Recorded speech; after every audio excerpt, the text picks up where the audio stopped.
Fala pessoal, em nome de toda a audiência feminina que prestigia o meu trabalho e considerando que amanhã mais uma médica comparecerá perante a CPI da Covid, o vídeo de hoje é uma nota de repúdio e um registro necessário do comportamento indecoroso de 3 senadores da República que semana passada se tornaram ícones nacionais do desrespeito à mulher no espaço público. São eles Renan Calheiros, Omar Aziz e Otto Alencar.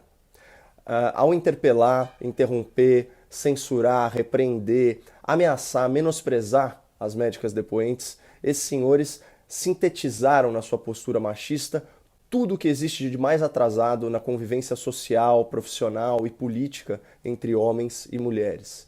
Mais de uma semana se passou e o que foi que a gente ouviu das lideranças feministas, dos influenciadores progressistas e do jornalismo militante em defesa dessas médicas vítimas da falta de educação dos senadores?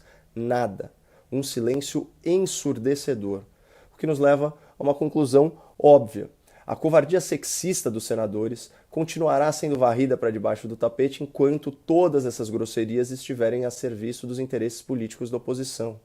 Infelizmente, essa é a nossa esquerda e essa é a nossa imprensa, repleta de hipócritas de plantão que fingem defender as mulheres enquanto fecham os olhos para senadores que abusam da sua posição de autoridade para tentar constranger e humilhar as depoentes que não falam o que eles querem ouvir.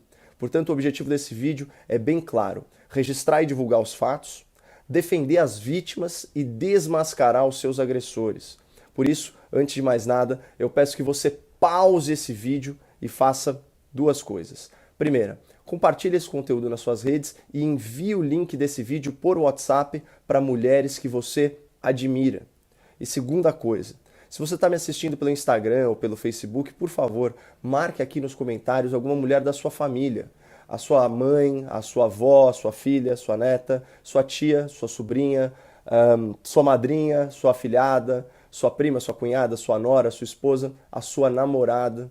Enfim, eu gostaria muito que as mulheres da sua convivência assistissem a esse vídeo até o final, para que elas estejam aí plenamente cientes do caráter ou da falta de caráter desses nossos senadores e de como eles se portam numa questão tão básica como essa: respeitar uma mulher em público.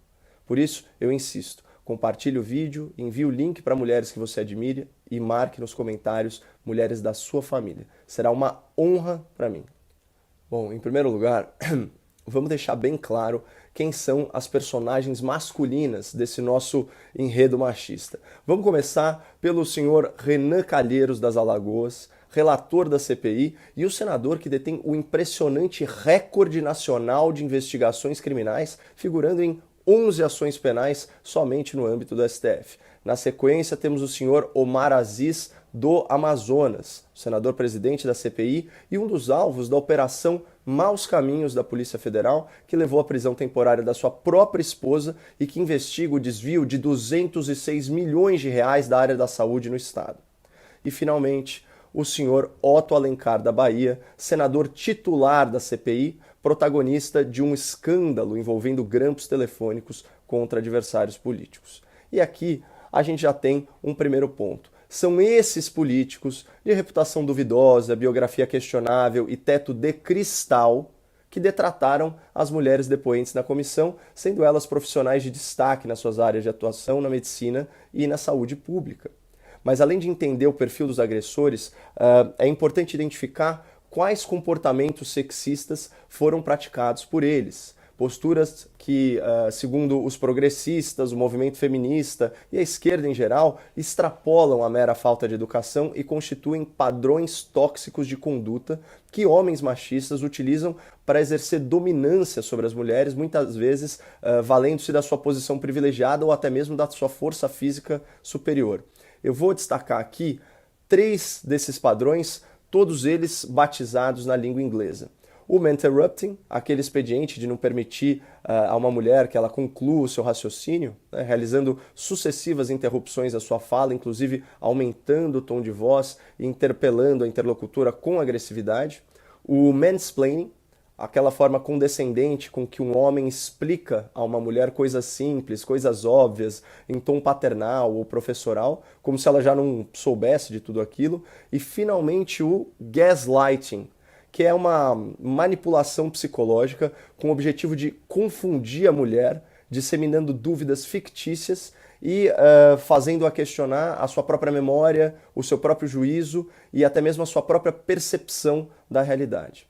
No depoimento da doutora Nise Yamaguchi, em 1º de junho, houve numerosos exemplos desses 3 padrões tóxicos de comportamento masculino e eu vou mostrar trechos de vídeo que evidenciam o preconceito de gênero, a incivilidade e o autoritarismo dos senadores. Mas antes, como uma evidência incontroversa da baixaria promovida por esses senhores, vejam a intervenção da senadora Leila Barros, que é do bloco da oposição, mas desceu indignada do seu gabinete para protestar contra o tratamento indecoroso dos seus colegas homens a uma médica doutora que compareceu ao Senado como convidada. Reparem aqui, aos 5 segundos, em 5 segundos, o presidente da CPI, o senhor Omar Aziz, consegue a proeza de realizar 2 interrupções e depois ainda faz pouco caso de uma condição de saúde da doutora Nise. Que eu estava lá conversando com o secretário... Eles moram em Brasília? Eles vieram me acompanhar porque eu tinha problema de joelho na ocasião. Eu vou pedir para as empresas aéreas... Ela não está conseguindo concluir um raciocínio. Eu queria pedir aos senhores, assim, com todo respeito, vocês sabem o lado que eu estou, mas assim, quem está acompanhando, o que a gente percebe é que existe uma ansiedade muito grande pelas respostas da depoente aqui, da convidada. Eu peço só a vocês, assim, que a gente tenha um grau de tranquilidade. Não, senadora Leila, porque existe uma ansiedade muito grande. Você chegou agora. Desculpa, você chegou agora. Não, eu não cheguei agora, não. Eu estou acompanhando, presidente, dentro do meu gabinete, desde o primeiro momento. Do seu gabinete. Mas eu estava lá. Eu estava lá sentindo a impressão, presidente. Nós estamos falando aqui com toda educação, com todo respeito, com todo carinho. Respeito, ela não está tendo nenhum com a depoente. Não, é porque ela não está respondendo. Então vamos encerrar. Senhor presidente, é esse o problema. Vamos encerrar. Senhor presidente, o apelo que faço a Vossa Excelência... Presidente, o senhor questão de ordem, senador Alessandro. Esse trecho que nós acabamos de assistir demonstra a combinação dos 3 tipos de comportamento, interrupting, mansplaining e gaslighting, praticados em bando contra a senadora Leila, que teve a coragem de se opor à violência moral e psicológica perpetrada pelos senadores em face de uma mulher em clara situação de vulnerabilidade. Percebam que, ao denunciar o interrupting, ela própria é interrompida aos gritos. Depois ela é insultada com a insinuação de que não estava trabalhando. E ao responder que estava no gabinete, ela é tratada com sarcasmo pelo presidente da comissão. Na sequência, a senadora Leila, ela relata a sua impressão dos fatos e a estratégia do relator Renan Calheiros é confundi-la, né, afirmando o exato oposto do que está acontecendo. Ele diz isso, aspas, nós estamos falando aqui com toda educação, com todo carinho. Carinho! Como se a senadora não estivesse compreendendo, né, a realidade do que se passava. Isso que é o tal gaslighting. E logo em seguida, num tom de superioridade próprio do mansplaining, ele explica a ela a necessidade das interrupções porque a depoente não estaria respondendo às perguntas, o que é uma flagrante mentira. E lá no finalzinho, disfarçadamente, o senhor Randolph Rodrigues colabora com o silenciamento da senadora ao ignorar completamente o seu apelo e dá a palavra a outro homem, interrompendo a necessária intervenção de uma mulher em defesa da outra. E esse negacionismo dos senadores sobre a sua própria falta de educação continuou na fala do senador Otto Alencar.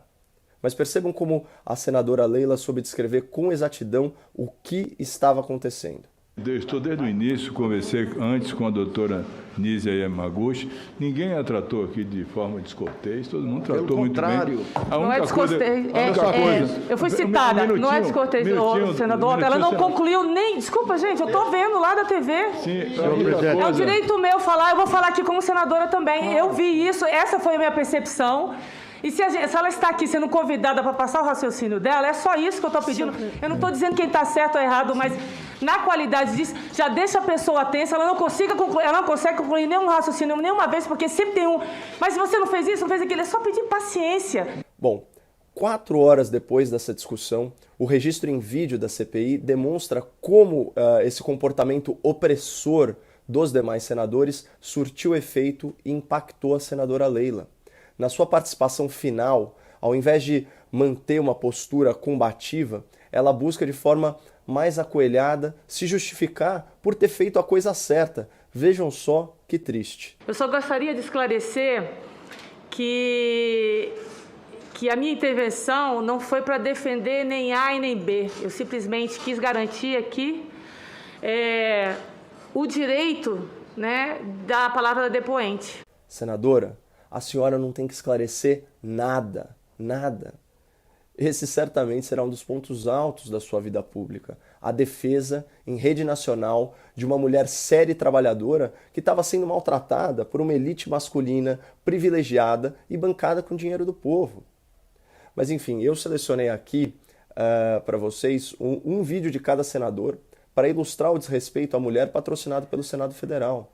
Começando pelas interrupções cacofônicas do senhor Renan Calheiros, que interveio pelo menos 10 vezes em menos de 1 minuto de fala da doutora Nise Yamaguchi. Vejam que papelão. Deveria ser acordado entre médico e paciente que desejarem voluntariamente, de livre e espontânea vontade. A pergunta foi específica. Parte. Então, eu não participei. A senhora minutou. Não minutei. Então, de quem foi a ideia, já que Vossa Senhoria foi quem defendeu? Não houve minuta de bula, senhor senador. É isso que eu estou querendo dizer. Não é isso que eu estou perguntando. E eu não participei de nenhuma minuta. A senhora, desculpa, a senhora já disse que não minutou. Não minutei. Não minutou. Não minutei, e inclusive esse papel que estava em cima da mesa, ele só falava sobre dispensação de medicamentos. Não perguntamos sobre isso. Eu não minutei. A senhora minutou ou não minutou? Não minutei. Eu não minutou. Não tenho essa. Então, de quem foi a ideia, já que Vossa Senhoria estava na reunião e foi quem precipitou a tomada de decisão? Mas acontece do gabinete paralelo. Não houve. Esse não era um gabinete paralelo, era um gabinete oficial. Como se a senhora não era oficialmente indicada para participar de nada? Eu fui convidada, existe a posição de convidada científica para a reunião. Vocês acham que existe alguma condição de esclarecer qualquer coisa num clima tão hostil, com tantas interrupções e a repetição da mesma pergunta, reformulada múltiplas vezes de forma capciosa? É claro que não. Mas, segundo o Renan Calheiros, ele é um homem carinhoso e trato muito bem as mulheres. Muito bem as mulheres. Senador. Pois é. Mas pelo menos o senador Renan Calheiros é consistente na sua falta de respeito com certas depoentes da CPI. Ele tende a tratá-las mal desde o começo das sessões. Já o presidente da comissão, o senador Omar Aziz, tem uma relação mais bipolar com o seu próprio machismo. Olha como ele começa mansinho. Pelo que eu conversei com seus colegas, todos me disseram que a senhora é uma pessoa muito honesta na tudo que a senhora faz. Inclusive que tem uma sensibilidade muito grande com seus pacientes, ao ponto de até tocar piano para eles. E além disso, a doutora Nise é imunologista e oncologista formada na USP, doutora, vejam só, em pneumologia, e foi diretora de uma série de entidades médicas de prestígio. Mas ela que não ouse discordar do senador indiciado na operação que apura mais de 200 milhões de reais desviados da saúde do Amazonas. O homem se transforma quando é contrariado e se revela um tremendo troglodita. Deixa a doutora falar, a opinião nossa não vai mudar. Então, a sua voz calma, a sua forma de falar, convence as pessoas como se a senhora estivesse falando a verdade.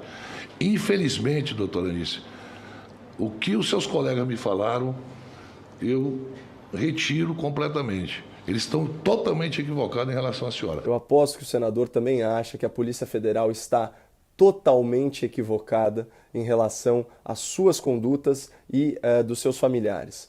Mas vejam só, como se não bastasse o presidente da CPI insultar a médica pelas suas virtudes, da temperança e da doçura, eis que surge o senador Otto Alencar, que tem o incrível dom de não ouvir as respostas para suas próprias perguntas. A senhora é médica formada, você elogiou tanto o currículo da senhora. Me diga, por favor, o que é um protozoário e o que é um vírus, diferença entre um e outro, só isso. Os protozoários são organismos celulares e os vírus são organismos que têm conteúdo de DNA ou RNA. No caso do Covid, não, senhora, não, senhora, peraí. Um caso... Não, senhora, tenha paciência. Sim, não é assim, não é bem assim, não é bem assim, não. Não é bem assim, não. O que eu quero dizer para o senhor... Não é bem assim, não. Não é bem assim, não. A senhora não é infectologista, se transformou de uma hora para outra, como muitos no Brasil se transformaram em infectologista, e não é assim. protozoários são organismos mono ou unicelulares. E os vírus são organismos que têm uma proteção proteica, capsídeo e internamente o ácido nucleico. Completamente diferente do que a senhora falou aí. Pessoal, começa que fazer um questionamento desses para uma doutora em medicina é quase ofensivo de tão ridículo. É a mesma coisa que perguntar para um matemático se ele conhece regra de 3. Qualquer estudante de ensino médio sabe que a doutora Anísia acertou na sua definição básica de vírus e protozoário. Mas o ponto aqui é que o senador simplesmente desconsiderou a resposta da médica imunologista para depois repetir a mesmíssima coisa em outras palavras, trocando, por exemplo, as siglas DNA e RNA pela expressão ácido nucleico, que é essencialmente a mesma coisa. E é plausível sustentar que o senador Otto Alencar agiu sim de má fé e agiu sim de caso pensado, porque a doutora forneceu outras respostas corretas sobre a família do vírus e sobre o exame para testar a imunidade à doença. Respostas que foram igualmente ignoradas pelo senador, que ainda teve o desplante de desmerecer o excepcional currículo da doutora. E fez isso enquanto cometia erros médicos grosseiros ao exercitar o seu mansplaining. Mas como a preocupação da oposição é menos com a ciência e mais com a narrativa, essa desinformação foi reproduzida à exaustão nas redes sociais da esquerda com status de lacração, inclusive por supostas feministas, como a suposta socialista Manuela Dávila, que espalhou fake news e validou o machismo para centenas de milhares de mulheres no seu Twitter. Isso sem falar que o Dr. Otto Alencar é o mesmo ortopedista que receitava aquele remédio experimental para os seus colegas de Senado que contraíram o novo coronavírus. Claro que isso não chega nem aos pés da hipocrisia manifestada pelo relator da CPI, que em setembro recebeu em seu leito hospitalar uma visita à sua altura. E aí abandonou todos os protocolos de segurança sanitária, mesmo em um ambiente de alto risco. Por isso, o título desse vídeo, pessoal. Não é só o machismo que atua como um denominador comum entre os senhores Renan Calheiros, Omar Aziz e Otto Alencar. Eles também são mascarados, porque o seu discurso público na CPI da Covid não condiz com a sua conduta pessoal no dia a dia da pandemia. E aqui eu me dirijo a esses homens sexistas que integram a CPI da Covid. Tomem vergonha na cara, não abusem dos seus privilégios e respeitem as mulheres depoentes. Mas como eu faço questão de fechar esse vídeo numa nota positiva, eu vou encerrar dando a palavra à doutora Mayra Pinheiro, que também enfrentou com altivez e serenidade todos aqueles comportamentos tóxicos dos parlamentares da CPI e ainda lavou a nossa alma colocando um senador sensacionalista, arrogante e desinformado no seu devido lugar. Com vocês, o petista Humberto Costa, de Pernambuco, tomando uma surra de profissionalismo e feminilidade. Muito obrigado por compartilharem esse vídeo, não percam a esperança no Brasil e fiquem com Deus. O que era da sua alçada, infelizmente a senhora não fez. O que não era, a senhora estudou, a senhora chefiou um grupo de médicos para ir para Manaus. Tinha algum médico intensivista nessa equipe que a senhora levou para lá? A senhora levou alguém para atender alguma pessoa que estivesse morrendo lá em Manaus? A senhora se preocupou de juntar um time, encher um avião e botar gente para atender as pessoas que estavam lá em Manaus precisando? Sim. Sim? Sim. Nós levamos 347 profissionais de saúde de outros estados. Eu não sei se o senhor teve a oportunidade, mas nós recebemos uma homenagem da Gol Transportes Aéreos de profissionais que nós deslocamos do Brasil inteiro, médicos, que ficaram 3 meses em Manaus, custeados, pagos com recursos próprios do Ministério da Saúde para socorrer Manaus. Todos esses mais de 300 profissionais, senador, foram treinados por nós, fizeram sequência rápida de intubação atuam no local. Nós ficamos 90 dias com esses profissionais lá. Então, nós levamos, sim, esses profissionais, fizemos os cursos, se o senhor me permite, não é minha área de atuação dentro do Ministério, mas para o enfrentamento à Covid, a Secretaria de Atenção Primária foi uma das secretarias que mais fez ações e mais recebeu e direcionou recursos extraordinários para o enfrentamento à doença. Só do programa Mais Médicos, que nós tínhamos cerca de 13 mil médicos, foi ampliado em 6 mil o número de médicos para que os municípios pudessem ampliar a capacidade de atendimento na atenção primária. E nós direcionamos alguns médicos do programa para que eles pudessem, inclusive, atuar na rede de atendimento secundário naqueles estados onde houve colapso.